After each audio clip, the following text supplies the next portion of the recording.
Edinburgh and Lothian's Pensioners for Indy group invited Craig Dalziel, who's head of research at Commonweal think tank, to talk to them. How can Scotland best respond to the current crises facing us, well, facing the world, to COVID, to the climate emergency, to Brexit cliff edge?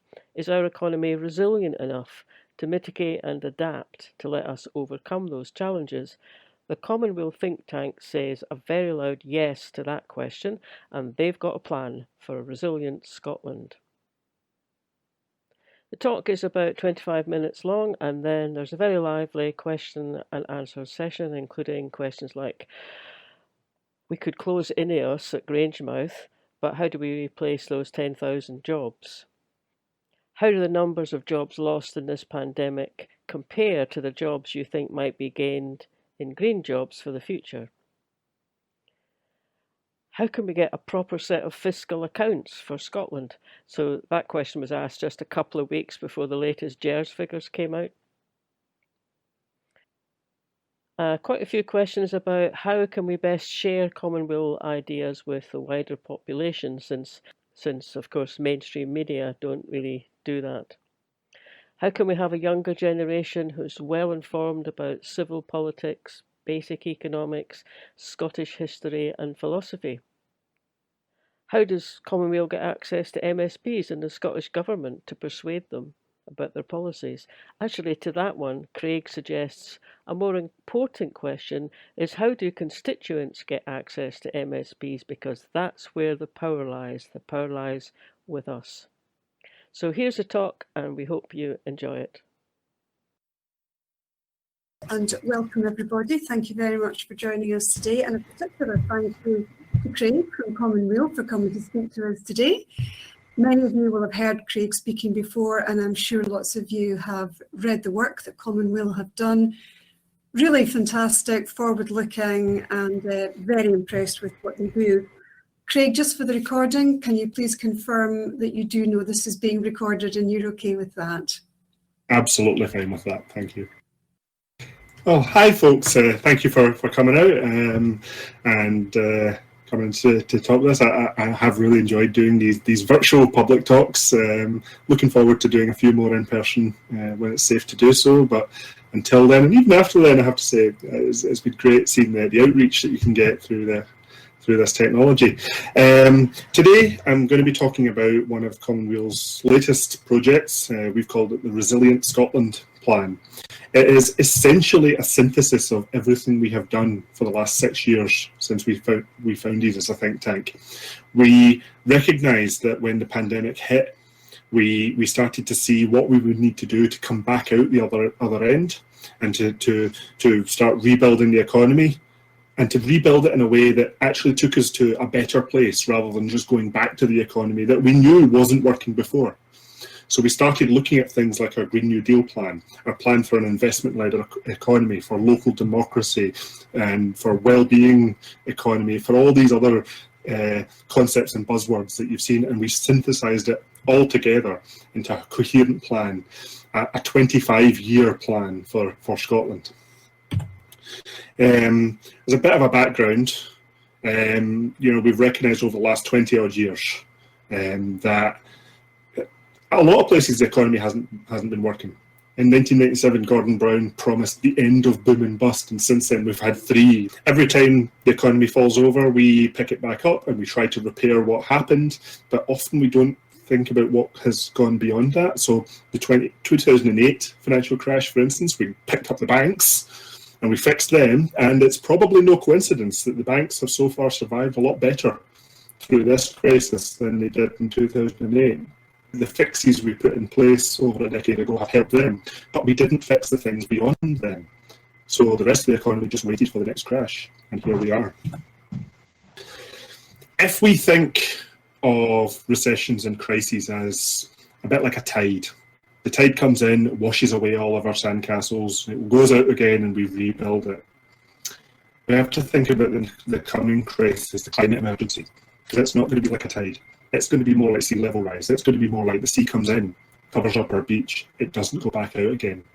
The climate emergency threatens to permanently reduce the carrying capacity of the planet and our ability to have an economy, a society, a civilization. So coming out of this crisis, we need to think about what we need to do as an economy, as a country, to help avoid the worst of the climate emergency, but also to make ourselves resilient to the impacts, the negative effects that are coming thanks to the inaction that has happened before. We saw in the news this week that a tipping point has already been reached, that even if we stopped producing CO2 today, the Greenland ice sheets are still going to melt. They've already passed a point of no return. So the negative impacts of climate change are coming. It's now about damage limitation. Now, we published in 2019 our vision of a Green New Deal, of what Scotland can do. It's so far the only fully costed plan for a Green New Deal for any country in the world. For our resilience project, we thought we had to look at what that actually means for an economy. So we produced the first paper, which was a theoretical paper, an underpinning for our work. We called it Resilience Economics. Rather than going for free market economics or socialist economics, this is resilience economics. So we took economic theories and models from various parts of economics and distilled them down into this framework. We said that, what does resilience mean for an economy?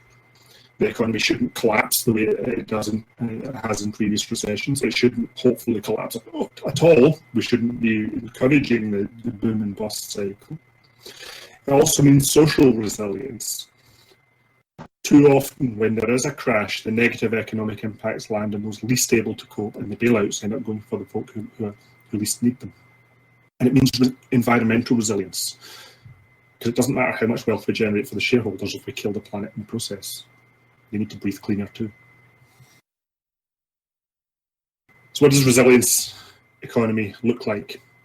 Well, it means sufficiency and security. It means that we look at an economy and we look at, does everybody have enough of what they need to have a comfortable life? And security, can we be sure that everyone will have it tomorrow? If you're working an insecure job on a 0 hours contract, you don't know if you can pay the rent tomorrow. That's not a secure economy for you. It means well-being. What is the purpose of our economy? Is it there to make us happier and healthier and live our lives better, or is it just there to make us richer but miserable? Or just a few of us richer and the rest of us miserable? It means cooperation. One thing this pandemic has shown, that the solutions are rooted in what society does collectively. If we were all trying to prevent the pandemic as isolated individuals, then it wouldn't work. We'd all be shielded in a basement somewhere, and we wouldn't even have a food box coming in to help us. It means diversity. Scotland, to a degree, is. I mean, it's generally quite a broad-based society, economy. But if you think about what are our key exports, I mean, there's 3 that people mention: oil, salmon, whiskey. And those 3 things are not exactly very good for the economy, for the environment. We know the environmental damage of oil and the climate effects it's having. We know the devastating social impacts of alcohol consumption. And if you want to really look at the local environmental problems of salmon farming, that's worth a documentary in itself.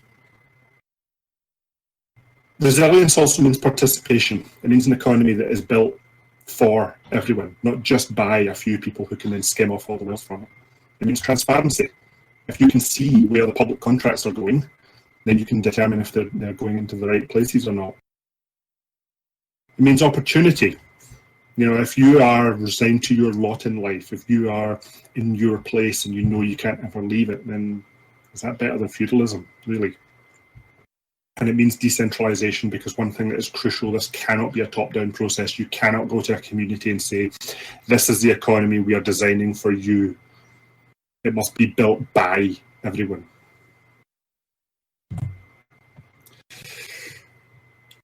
So if we've got those principles, how do you measure your economy to make sure it's working? Well, you measure things like sufficiency, usefulness, extraction rate, waste creation rate, circularity. One example in those 3. What is the thing that typifies the throwaway economy best? I would say a disposable plastic cup. You have to extract oil to create it, you use it once and you throw it away. a very wasteful way of running an economy. You'll notice in that list of metrics for the economy, there's one missing: GDP growth. This is the metric that everybody focuses on. You see it all the time in economy ministers, and even when they try and salve you with things like inclusive growth or green growth or sustainable growth. That growth-based economy is not sustainable. It's not green. It's usually not inclusive either. Under the resilience economics model, growth might happen as we make the economy better, more well-being, more circular, but it shouldn't be the point. We shouldn't be chasing growth. We'll see in the GERS report tomorrow, how the National Accounts of Scotland, we'll see a line in there about how much the Scottish economy has grown or shrunk in the last year. But we shouldn't be using this as a metric of the success of the economy. So that's the principles. Once we published that, we then published 3 papers that outlined a blueprint that would take us from where we are right now today out to 2045, when Scotland would be a carbon neutral Green New Deal country. The first one recognises that we are in a pandemic, and to get out of it, we need to take certain steps right now. We need to try and protect parts of the economy that we're going to need. And we have to recognise that we do have an election coming up next year as well. So the first part of the plan takes us from right now, ending lockdown, and takes us to the Hollywood elections. The second part of the plan then looks at the 2021 Parliament, and looks at all the things that Scotland can do with the powers that we have under the current devolution settlement. Because one of the things that's often thrown at us is by opponents of independence is, well, why do you want independence? Why do you want more powers? You haven't used the powers that you've got. Well, if we implement this plan, we will. We will be pushing the boundary. And then the third part of the plan will assume that by the end of the next Parliament, we will be an independent country, and we will have all of the powers to finish the plan. So part 1, post-lockdown till the Hollywood elections. Right now, we're on the cusp of seeing if Scotland's going into a second spike in COVID cases. It's getting a bit worrying. I'm writing a paper at the moment on what we can do to try and prevent that. We need to end lockdown safely. We need to deploy a test, trace, isolate and support strategy that will actually keep us safe. We have a paper called Ending Lockdown that shows how Scotland can do it. We've estimated that spending £1.5 billion on lockdown measures now would save us around £15 billion. That would be the cost of a second wave and a second national lockdown. From then, we start rebuilding the economy. There are areas, I say, that are reserved, and we do need things like more borrowing powers for the Scottish Parliament, but there are still areas that we could look at. We need more borrowing powers. We need the restrictions on how Scotland can borrow to be lifted. The Scottish Government then needs to lift those the borrowing restrictions that are applied to local authorities, because a lot of this needs to be run by local authority level, and local authorities are just as restricted by the Scottish Government as the Scottish Government is by Westminster. We're going to have a Scottish National Investment Bank by the end of this year. It currently can only spend the money that it is given by the Scottish Government. That needs to be a restriction that's lifted. The Westminster Government and the Treasury can lift that restriction. The moment that it can do so, the SNIB can start issuing bonds. It can start having things like pension funds invest directly in it, and it can use that money to start investing in Scotland. We do have certain measures in there as well. So it's very likely that very few of us will be travelling for tourism in the near future, and those that do, we're probably going to be travelling less. But we do need to support the tourism industry. So we've recommended a £100 voucher for every person in Scotland to go and take a holiday somewhere in Scotland. Give people a chance to see our own country for a change. We put that out and we thought, are we being a bit too generous with this? And then other countries have come out with schemes that are even more generous than this one. Actually, maybe I'll be falling behind a wee bit. But the fact is, Scotland still hasn't done it, so there is still a potential for something like this to happen. We also want to see a voucher given to everyone to be spent in in independent restaurants. The UK government has the 50% off voucher that can be spent in a lot of places, but a lot of those places are already multinational companies, and we want to focus on a bit more on local wealth building. So rather than going to your nearby chain takeout place, why not go and visit your local cafe, your local restaurant? We want to bring in a basic income for artists to sustain people who can't earn a living because all of the art venues, all the galleries, all the arenas and theatres are all closed down. But once it is safe to start reopening places like that, then we want to organise a Festival of Scotland.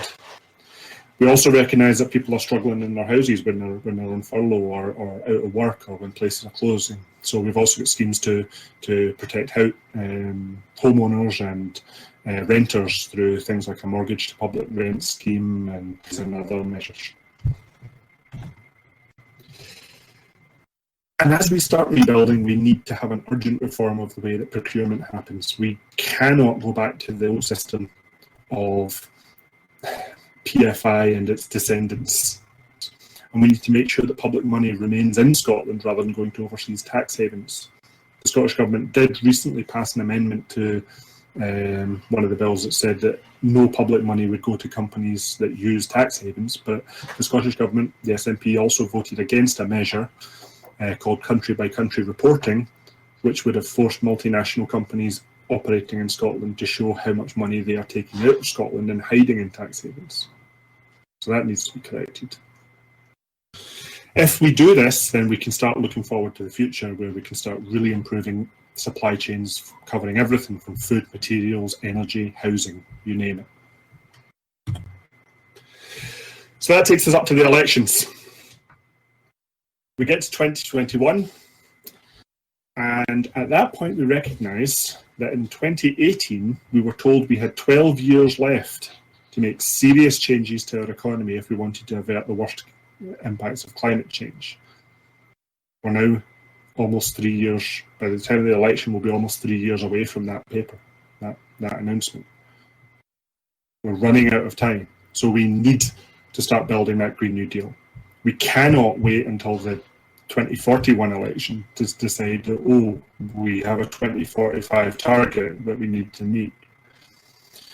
Yes, the Scottish Parliament doesn't have all the powers that we have, but what we should do is look at our Green New Deal plan, identify all of the areas that can be done and start doing them. All the areas that cannot be done, take them as close to shovel ready as possible. For example, you need a new building to do some kind of scheme, and current restrictions, current powers stop you from building that building, then at least identify where it needs to be. So if energy is reserved and we can't build all the energy infrastructure we need, then let's start doing the surveys to find out where are the best places to put solar panels, where are the best places to start building geothermal plants if that's what we need. If we can't build them now, get it as close to the point that we can. We build on the previous principles, start building up all those supply chains that we need to start really kickstarting that renewables economy. We shouldn't be importing wind turbines from halfway around the world. We should be building them here. And the same goes for a lot of renewable technology, and a lot of technology for the Green New Deal. Scotland doesn't even produce anywhere near enough cellulose, wood-based cellulose house insulation to meet our needs to insulate the houses that we'll need to improve for the Green New Deal. We should be starting to produce that. We've recommended that we set up a diversification agency to look at the vulnerabilities in the Scottish economy. Where are the areas that could fall down if there's another crash, if there's another pandemic, if there's another whatever, and start to put in measures to protect the Scottish economy from those impacts. We need a retraining agency because there's going to be a lot of people that are going to be out of work because their job has been made obsolete by the pandemic. And that can go from anywhere from office workers who no longer need to go to the office, whose companies have reprofiled and found that they can work more efficiently and don't need so many people. It also means possibly the folk who service those offices that are now lying empty because everybody's working from home.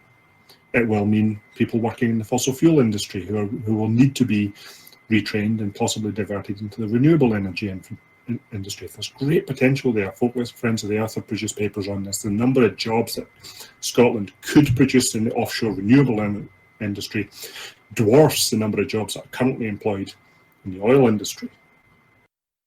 And the joke I like to make is if Scotland ever runs out of wind, we've got bigger problems than budget cuts. We need to decentralise. Scotland is one of the most centralised countries. Scotland doesn't have a local democracy. We have a regional democracy. Everywhere in Europe has municipal councils and town councils. We don't. We need to reprofile our financial sector, create a public retail bank to strengthen local economies, rather than getting another bad headline of another multinational bank moving out of Scotland. At least we won't have the problem of RBS moving out of Scotland at the next Indy ref. They've already gone. We need to democratise. We need more citizens' assemblies. We need to overhaul freedom of information laws. We need a better statistics agency. We need a national news agency. We have plans in this for a fund to train up more journalists in Scotland. One of the things that I was horrified to see come from the Scottish Government was their response to the Benny Higgins economic recovery report, where the Scottish Government said that they wanted to increase secondments into the civil service from the business sector. That's the exact opposite of what we need to do. We need to ban that. We need to set up policy academies to teach policy development skills. This is one of my great goals in Scottish politics. One thing we often almost celebrate in Scotland is the weakness of the political opposition compared to the government. I think that's a horrible thing, because a government only needs to be one vote better than its opposition. If the opposition is weak, the government can get lazy. So I think we need all political parties to start upping their game in policy development. And that also kind of goes into the civil service as well, and how do we teach policy implementation. If we can do that, then we can replace a lot of these closed-door lobby groups and consultancies, passing ready-made roadmaps to the government. That would include us, but we don't get behind the door. As I say, we need to start everything we can in the Green New Deal plan and scope out everything that we can't. And that should take us to near the end of the Parliament. By 2024, we should have a lot of that up and running. We'll have met the Unionist challenge that we have used the powers of devolution. We can then go to the Scottish people and say, if you want us to carry on, we have done everything that we can within our powers. If you want us to carry on, we need the powers of an independent country. So by or before 2024, there should be a referendum or a democratic event to ask the Scottish people what we do next. Become an independent country and carry on the plan, or stay within the Union, scrap everything that we've done up to that point, go over to the UK government and say, it's on you now. We've done everything we can. The people of Scotland obviously don't want it. What's your offer instead? Assuming we vote for independence and we become an independent nation, then we start the 20-year plan. All those shovel-ready projects that we scoped out can begin. And then we just do it. Put the shovel to the dirt and start doing things. By or before 2045, Scotland will be a carbon neutral country, a carbon negative country if things go even better. We'll have achieved all the other sustainability goals demanded of a Green New Deal. In our plan, we have estimated that it would take around £175 billion spent over those 25 years to achieve that goal. We've also estimated that if we borrow that money and repay it over 50 years, then it would cost us around £5 billion a year. Sounds like a huge sum, but we've also estimated that the act of implementing this Green New Deal would generate over £6.5 billion a year in tax revenue and profits from nationalised industries. So this Green New Deal plan actually won't cost Scotland anything, actually earns us money. With that in mind, a political failure to not do it. So let's fast forward, let's look at 2045. What's changed? Our quality of life is better. We're now all working a 4-day week. We have a culture of borrowing and leasing instead of buying the next new shiny gadget every time one comes out. We're working less. We've got more time to enjoy life. We're working closer to home. I'm now going to be working from home more or less permanently, which I love because I'm not having to deal with the morning commute anymore. We actually get to embed in our community and be a part of our community rather than just be someone who comes back at night to sleep between shifts. Our healthcare improves. We'll have a national pharmaceutical company and a national care service that will work with and strengthen the NHS. We'll have less pollution and other damaging effects of our current wasteful economy, so we'll have less need of healthcare. We'll be a happier, healthier nation. We will be less unequal, and we won't see the multi-billionaires sitting on their massive dragon hoards, keeping that wealth from productive use that the rest of us could require, enjoy. And we'll have a tax system that actually works for the well-being and benefit of the people of Scotland, not for economic growth and pandering to tax avoiders.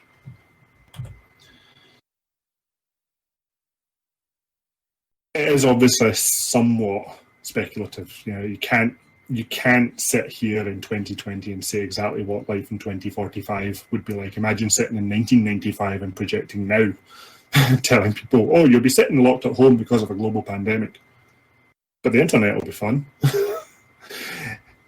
New opportunities might arrive that make a Green New Deal easier to achieve. We might get that magic new technology that makes carbon neutral easier to get to. But what we shouldn't do is rely on them. That's something that has come out of a lot of government policy is wait, don't do anything. The magic bullet might arrive. All of the plans that we have put in can be done with current technology. We're not waiting for the magic solution. However, we should guard against changes that make things harder or make things worse. So we need to start thinking about policy now in terms of, does this bring us closer to or take us further away from the Green New Deal? So that's the plan. As I say, if you want to learn more about the Green New Deal aspect of this, then we have our blueprint, the Common Home Plan. It's on our website. It goes through all sectors of the economy in detail and what needs to change in each of them and what they'll look at once they have changed. Please go onto our policy library, download all of our policy papers there. And the last thing to say is Commonweal as an organisation is entirely funded by folk like yourself, giving us a £5 or a £10 a month. We don't have the big money backers. We don't have rounds of fundraisers. We don't get government funding. We don't even have adverts on our website. It's entirely folk like yourselves who support Commonweal on our activities. So if you like what we've done and what we're continuing to do, you want us to see more of it, and you are able to help, then we deeply appreciate it. I know it's not an easy time for anyone. So that's the end. I'm happy to pass back over to our hosts and take some of your questions. Thanks, Craig. That was huge. So much to take in. I have heard Robin talk about a lot of this, and I have to say I'm not finding it any easier the second time. It's often hard enough to summarise one policy paper into a single talk. I've just done 5. Well, 4 in a book. This one from Tony Young, who says, hopefully the new MSPs who replace the retiring MSPs will be open to your options. How can Commonweal gain access to these new people in the government?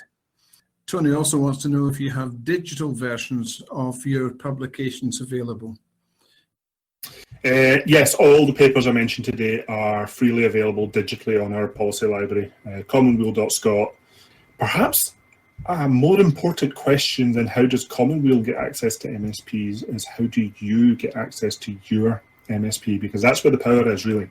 Mm-hmm. It's constituents talking to their politicians. They are by far the most effective lobbyists in Scotland because MSPs have a duty to listen to their constituents. So if you like what we're doing, send your MSP a copy of our paper and say, why aren't we doing this? And if everybody does that, then you'll really start to ramp up the pressure. And we have had considerable success with this quite recently. A really good example would be actually the Labour Party is pushing a policy for rent controls at the moment. This is Pauline McNeill her Mary Barber bill. And it's very difficult for opposition members to get bills into Parliament. And the bill looked as if it wasn't going to make it to the next. It needed more signatures from MSPs to support it. It was actually Commonweal's local group in Dundee found out about this and found people in the constituencies of all the MSPs in the Parliament and asked them to write to the MSP to support the bill. And they managed to get enough signatures for the bill to pass the stage. They actually managed to get a signature from an MSP of every single party, including the Conservatives, to sign up to this bill, and it made it to the next stage. Unfortunately, the planning committee then decided that because of the pandemic, there wasn't going to be enough time to discuss the bill before the next Parliament, so it looks as if it's probably going to be dropped. If it isn't discussed before the elections, then it'll fail completely and it'll have to be reintroduced. It'll go back to square one. But that example of constituents getting in touch with their MSPs and saying, why aren't we doing this? That's the best thing we can do. So it's an appeal to all of you. Send your MSPs a copy of the paper. After the elections, do it again. Caroline and Keith want to know how we can close INEOS at Grangemouth and provide employment for the 10,000 people plus their dependents on the major plastic producer. How does FOE, that'll be Friends of the Earth, indicate how folk can be retrained into green jobs? The Friends of the Earth paper I referenced looked specifically at the offshore industry rather than INEOS itself. But as we reconfigure our economy into a more circular, more sustainable economy, you are going to be seeing less plastic, being produced and required. A lot of it can be changed into things like wood and hemp and other cloth-based materials and other more sustainable materials. Doesn't mean to say that there's no role for plastics, things like bioplastics, for instance. So there may still be a role for some sort of refining of biochemicals into materials like that. So the engineers at INEOS, even if it's not happening at Grangemouth, the talent and the skill there could be redeployed into similar sectors. This is why we need that diversification industry to really look at those chains of translation for every type of job that will be affected by the Green New Deal. Leah Gunbarrett also indicates here an excellent tool. This is a general statement, really, called writetoThem.com. Yeah. That makes it very easy to identify and then write to your MSPs. I think we'll follow up on that at a later point. Sean is the editor for our sister organisation, Source News. So he's also good if you have any stories about local initiatives that are happening in your area that are quite exciting, or if you have opinions about stuff that's happening in Scottish politics. Sean's a good person to talk to if you want to get a bit of a platform to write about things like that. Yeah. Okay. Mike Mollis then says, in support of what you've said, plans are useless, planning is essential. Though the timetable and format of the developments will depend on events and political climate, we all agree that the plans you've outlined may, and I would say will, prove invaluable. Okay? I really hope so, although what I would say is we have a 25-year plan. We want to finish by 2045, but we're also now almost 9 months into 2020, so we're 9 months late already. So we need to get a move on. Shall we call that a gestation period? Janet Bungener said, education, how can we have a younger generation well informed in civil education, how our political systems work, basic economics, Scottish history and philosophy, how to think things through? So that's a wee address towards the education process. Any input on that, Craig? Partly that's education, partly that'll be formal education. I would say that we are now living in an era where we have the entirety of human knowledge accessible through small supercomputers that we keep in our pockets.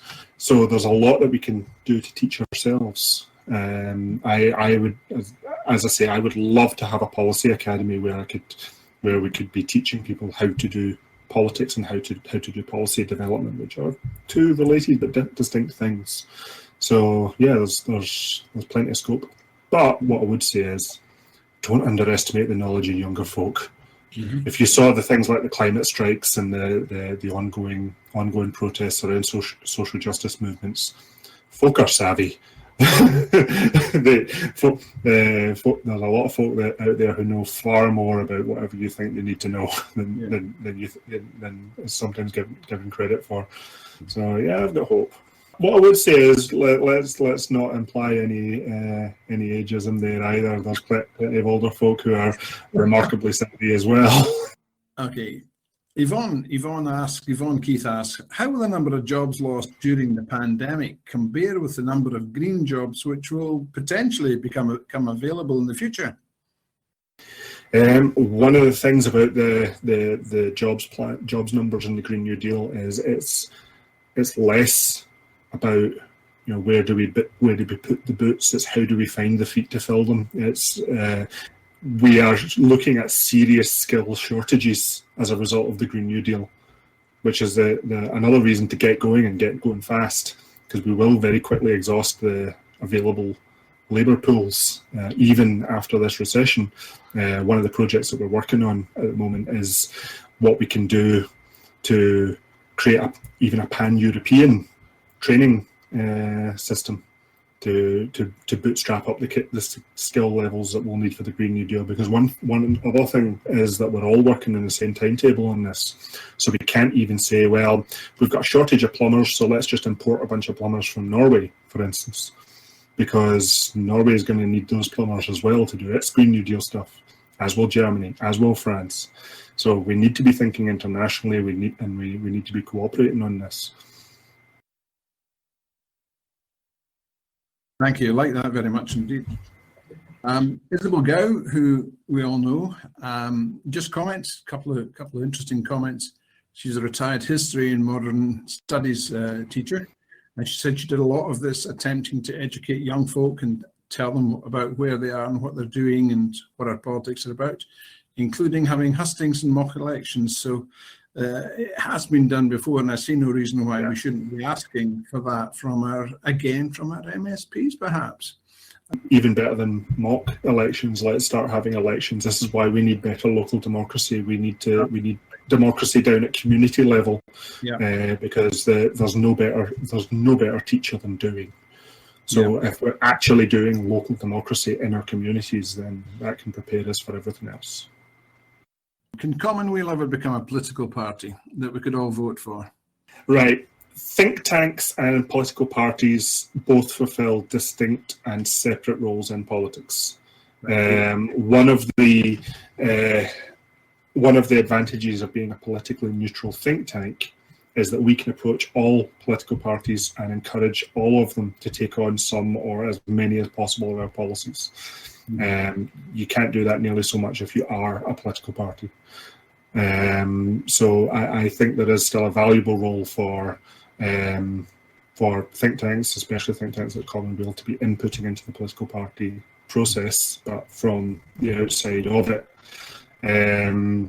That said, we do actively lobby all of the political parties who will listen to us, and we have activists within the parties who are trying to push Commonweal ideas inside their party. This is how we get a lot of our policies passed, as members of those parties bring them up at their party conferences.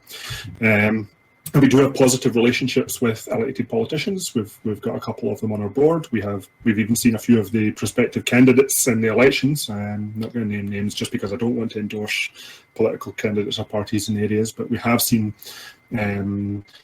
prospective candidates openly endorsing Commonweal and Commonweal ideas. So I think that's the right way of doing it. Of course I'm going to say that from a think tank perspective. I want to see the parties endorse us rather than the other way around. Absolutely. Good answer. David Mitchell then asks, as a starting point, how do we get a proper fiscal account for Scotland? Has anyone tried or failed to get this from HMRC? Right, back in 2016, it's because GERS is coming out tomorrow. It's my busiest day of the year and not always the most inspiring. Back in 2016, I produced a paper called Beyond GERS, which tried to do this. Tried to look at what a prospective day one independence budget for Scotland would be. That paper isn't directly comparable now because there have been a lot of very significant changes to the way things like the block grant and the fiscal framework work in Scotland. So that work does need to be done again. The previous Economy Secretary, Derek Mackay, did have plans to produce this notional independence budget to publish it alongside GERS. And Kate Forbes, when she took over that job, did say at least once that that plan was still on the cards, but I haven't heard anything since, and I haven't heard anything in the run-up to tomorrow. Maybe we'll be surprised by that notional independence budget coming out, but I don't know. I genuinely have not heard either way. I'd like to think that it's still on the cards and it hasn't been bumped because of COVID. Mike Wallace, I'll put two things together here. He's mentioned that you, I think, touched on the question of a national care service. He just tells us, he's telling the membership, in actual fact, a bit of free advertising here, young Wallace, that there'll be a chat at the Yes Hub on Friday at 6:30 on the National Care Service with Colin Fox. So I've done the plug. That's a favour you owe me, young Mike. And we're actively researching this. We're going to be producing a paper on the principles that a National Care Service should cover, and we're going to follow that up with a more detailed implementation plan. Keep an eye on the website, keep an eye on Commonweal. Thank you. That's great. Does Commonweal have any plans to curtail or massively reduce tax advertising and the rich beneficiaries of advertising to end our consumerist society? Right, James, you're on the red wine again. I can go a bit better than that. If you're aware of the tax expert Richard Murphy, Professor Richard Murphy, he wrote a paper for us a wee while ago on the principles of a Scottish tax system for an independent Scotland. So it's a long and it's a detailed technical paper, but if you're asking that kind of question, you're already up for reading that paper. Please go and do so. I should also say that we're also in the process and very late stage of looking at papers around wealth and land taxation. Okay, Mark D says this is a really exciting, positive vision for the future. But how do we share it with the wider Scottish population, particularly those who rely on the mainstream media, such as the BBC and the papers, to inform their opinions? That's a real task and a strider for you, isn't it? We might be physically distancing at the moment, but the last thing we should be doing is socially distancing. So talk to your friends, talk to your family, bring this up in conversation, especially the ones who aren't avidly watching the Commonweal website. Just as you're talking to your politicians, talk to your friends and family about this. Find out what their issues are, what are the issues that matter to them. And then use that to show how the ideas that you hold dear can improve that situation, can help them. That's often the best way into these conversations. Thanks very much, Craig. That's excellent. One of the things that I've been able to do while we've been in this lockdown is to increase my blether quotient with people we're bumping into in the street, because for the first 7 or 8 weeks at least, people were very approachable. Hello, how are you? You're dealing with COVID, okay? And then lead into a conversation about the future, etc., etc. And I've met a number of Tories, but I met an awful lot more folk who weren't conservative than I'd look, and we're happy to talk about the future for Scotland. So, as you say, you never give up. There's always a way. One more. I think we've one more question coming. Exactly. Actually, there's one question I'd like to ask, and it is slightly political, and it can be cut out. That's fine. But is there any way that you can get the ear of the Scottish Government? I'm sure you're trying, and I appreciate it's really difficult, but they really need to hear all these things and take them on board. As I say, our biggest successes come when it's not us doing the talking, but you. For us, you did say that, yeah. So So First Minister did acknowledge, for example, our influence in the Scottish National Investment Bank process. That was a policy that was initiated by Commonweal. We often find that talking to the government, making them aware of it, talking to things like civil servants and other stakeholders to find out just what is possible within that policy, that then opens up the permission to do something. You don't have that barrier of, well, civil servants said no, and then getting the grassroots to say we want that to generate the demand. That's when things start happening. Yeah. Okay, well, But yeah, it needs different people talking at every level. Okay. We'll send out the demand for that from the membership. Neil McInnes says on Mark D's question on reaching the wider population, he mentioned Richard Murphy has started a series of short 5-minute videos talking straight to camera. You're obviously comfortable doing that, said he, chipping in. Something that you at Commonweal would consider. Would that be something actually talking to camera rather than talking to a person is the least comfortable that I am. If you look at some of those times that I have done it, for example, our currency campaign, I end up looking terrified because I am terrified talking just talking to camera. But that said, just before lockdown started, we actually were discussing plans to do the 5-minute shorts for policies, but also to do an extensive lecture series. Me talking about something for half an hour or an hour, as I've done today, and then putting them up as a longer watch series. What I would say though is Commonweal does have a policy podcast every Wednesday. Myself and our campaigns officer Jonathan Shaffey sit down and blather for half an hour on whatever takes our fancy that week.